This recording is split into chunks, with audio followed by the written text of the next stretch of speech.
আসসালামু আলাইকুম, আশা করি সবাই ভালো আছেন। তো চলে আসলাম আরেকটা ভিডিও নিয়ে। তো আজকে আমরা কথা বলবো কম্প্রেসার নিয়ে, মূলত কম্প্রেসার কিভাবে কাজ করে। তো যারা এসির কাজ শিখতে চান, যারা এসির কাজ টুকটাক জানেন বা শিখতে চান, তো আমাদের চ্যানেলের মাধ্যমে দেখতে পারেন। তো এসির কাজ যারা শিখতে চান তাদের জন্য আসলে এই বিষয়টা খুবই গুরুত্বপূর্ণ। এগুলা আপনি এটা জানা খুবই গুরুত্বপূর্ণ যে একটা কম্প্রেসার একটা এসিতে কিভাবে কাজ করে থাকে, একটা কম্প্রেসার মূলত কাকে বলা হয় এবং কম্প্রেসারটা কিভাবে কাজ করে থাকে। তো চলুন ভিডিওটা শুরু করি। তো এই যে হচ্ছে দেখতে পাচ্ছেন কতগুলো কম্প্রেসার।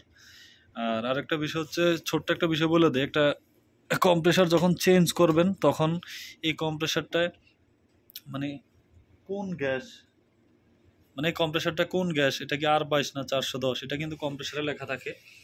এই যে এখানে লেখা আছে R22, এই যে এখানে R22 লেখা আছে। তো যাই হোক, কম্প্রেসার কিভাবে কাজ করে আমরা সেটা নিয়ে কথা বলবো আজকে।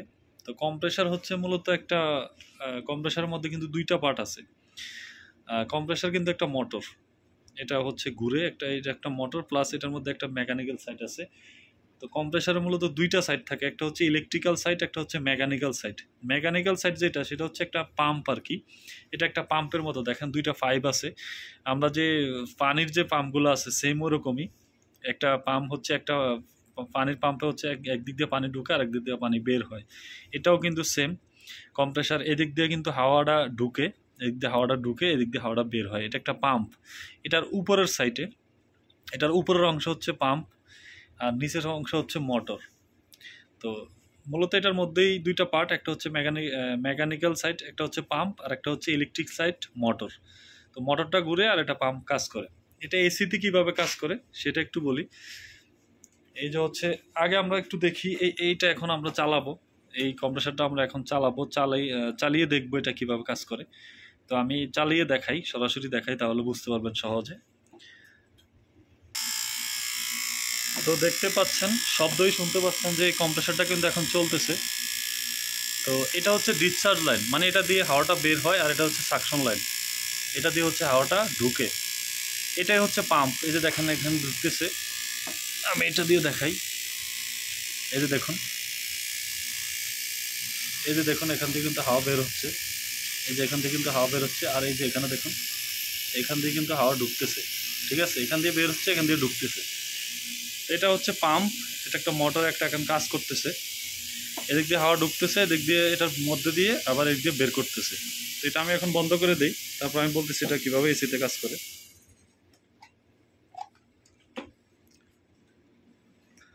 তো এটা দেখলেন বন্ধুরা, আমি চালিয়ে দেখাইলাম মূলত আসলে এটা কীভাবে কাজ করে। এটা হচ্ছে একটা পাম্প, এটা পাম্পের মতো কাজ করে। এটা এদিক দিয়ে হাওয়া ঢুকে, এটাকে বলে সাকশন লাইন। এদিক দিয়ে হচ্ছে হাওয়াটা ঢুকে, এদিক দিয়ে বের হয়। হাওয়া ঢুকে বলতে এটা এখন হাওয়া ঢুকে, বাট এটা যখন এসিতে থাকে তখন কিন্তু গ্যাসটা এভাবে সার্কুলেশন হয়, এদিক দিয়ে গ্যাসটা ঢুকে আবার এটার মাধ্যমে এদিক দিয়ে বের হয়ে যায়। তো এটা কীভাবে কাজ করে কম্প্রেসার, সেটা আমি একটু এসিতে দেখাই সরাসরি। এই যে দেখুন, এই যে এখানে কম্প্রেসারটা লাগানো আছে, এই যে একটা কম্প্রেসার এখানে লাগানো আছে দেখেন। এই হচ্ছে সাকশন লাইন, এটা দিয়ে হাওয়াটা ঢুকে, আর এটা হচ্ছে ডিসচার্জ লাইন, এটা দিয়ে হাওয়াটা বের হয়। আর হাওয়া বলতে গ্যাসটা বের হয়। তো এটা হচ্ছে যখন কম্প্রেসারটা চলে তখন কিন্তু এই যে দেখেন এখানে কতগুলো পাইপ আছে। এটা হচ্ছে পুরাটা পাইপ আর কি, এরকম পাইপে দেওয়া আছে, এটা পুরাটা পাইপ। এটাকে বলা হয় কনডেন্সার। এটা হচ্ছে হিট অংশ। এটা যখন কম্প্রেসার চলে তখন এটা হচ্ছে হিট অংশ, এটা দিয়ে হিট বের হয়। এই যে এখানে ফ্যান মোটর আছে, এই ফ্যানটা ঘুরে, এটা দিয়ে হাওয়াটা বের হয়, তখন এটা দিয়ে হিটটা বের হয়। তো দুইটা পার্ট, এটা হচ্ছে কনডেন্সার বলে। আর যেটা ঠান্ডা পার্ট, এই যে দেখেন আরেকটা পার্ট আছে, এ হচ্ছে পাইপ। এই যে কম্প্রেসারের দুইটা পাশ আর কি, ওই যে ওখানে হচ্ছে একটা সাইড, আর এখানে হচ্ছে আরেকটা সাইড। এটা হচ্ছে ঠান্ডা সাইড, এখান দিয়ে ঠান্ডাটা হচ্ছে, এটা এই পাইপটা ঠান্ডা হয় এই ক্যাপিলারি টিউবের মাধ্যমে। এগুলোকে ক্যাপিলারি টিউব বলা হয়। তো এই কম্প্রেসারটা যখন চলে, এই যে কম্প্রেসারটা যখন চলে তখন হচ্ছে এই যে কম্প্রেসার যে এক পাশ দিয়ে ঢুকে আর এক পাশ দিয়ে যে বের হয়, এই গ্যাসটাকে কিন্তু এই কম্প্রেসারটা সার্কুলেশন করতে থাকে। গ্যাসটাকে এইভাবে ঘোরাতে থাকে অল টাইম। গ্যাসটা এই পাইপের মধ্যে কিন্তু গ্যাস থাকে, ঠিক আছে, গ্যাস থাকে, এই গ্যাসটাকে ঘোরাতে থাকে, এই কম্প্রেসারটা সার্কুলেশন করতে থাকে। এই কম্প্রেসারটা এই গ্যাসটাকে ঘোরাতে থাকে, পুরো পাইপের মধ্যে মানে গ্যাসগুলো দড়ির উপরে থাকে আর কি, মানে আসা যাওয়ার মানে গ্যাসগুলো কিন্তু আপ ডাউন করে, মানে সার্কুলেশন করতে থাকে। এই কম্প্রেসারের কাজই হচ্ছে এটা। আর এইটার মাধ্যমেই কিন্তু এক সাইড ঠান্ডা এবং এক সাইড গরম হয়ে থাকে। তো এইভাবেই মূলত কম্প্রেসার কাজ করে থাকে। তো আমরা জানলাম আজকে কম্প্রেসার সম্পর্কে, কম্প্রেসার কিভাবে কাজ করে। তো যাই হোক, আসলে এই ছোট ছোট বিষয় হলেও কিন্তু গুরুত্বপূর্ণ। যারা এসির কাজ শিখতে চান, ছোট ছোট বিষয়গুলো জানে রাখলে কিন্তু আপনি ছোট ছোট মানে অল্প অল্প শিখলেও এটা কিন্তু ভালোভাবে শেখা যায়, ঠিক আছে। তো যাই হোক, আজকে আমরা বুঝলাম যে আসলে একটা কম্প্রেসার কিভাবে কাজ করে থাকে, এটা কিভাবে কাজ করে থাকে। আর এটা কানেকশনটাও দেখাইছি আমি বিভিন্ন ভিডিওতে। 3টা কানেকশন আছে, একটা হচ্ছে স্টার্টিং, একটা হচ্ছে রানিং, একটা হচ্ছে কমন। তো এটা হচ্ছে মেইন লাইনটা আসছে, এই মেইন লাইনের এই যে কমন কালোটা কমন মেইন নিউট্রালের সাথে লেগে গেছে, এটা হচ্ছে ফেজ হচ্ছে রানিংয়ের সাথে লেগে গেছে, রানিং। আর এটা হচ্ছে লালটা হচ্ছে স্টার্টিং। তো এটা সেম সিঙ্গেল ফেজের যে মোটরগুলো আছে এবং ফ্যান আছে, সিঙ্গেল ফেজের যে ফ্যান আছে এবং সিঙ্গেল ফেজের মোটরগুলো আছে, সেম কানেকশন। এটাও একটা মোটর, তো সেম কানেকশন। আর এটা কাজ করে কীভাবে সেটা তো চালিয়ে দেখালাম, এবং এসিতে কীভাবে কাজ করে সেটাও দেখালাম।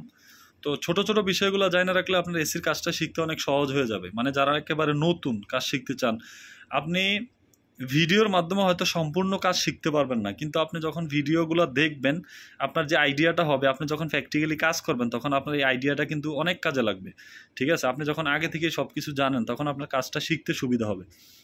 তো যাই হোক, আজকে এই পর্যন্তই। আমরা এরপরে এসির মানে পুরো কি থাকে এসিতে, কিভাবে কাজ করে এবং এটার কানেকশন কিভাবে, এবং এটার কি ধরনের সমস্যা হয়ে থাকে, কিভাবে সমাধান করা হয়, এই সব কিছু নিয়ে আমরা আলোচনা করব। তো আজকে এই ছোট্ট ভিডিওটি ভালো লাগলে অবশ্যই লাইক করবেন, শেয়ার করবেন, কমেন্ট করবেন, আর আমার চ্যানেলটাকে অবশ্যই সাবস্ক্রাইব করে সাথে থাকবেন।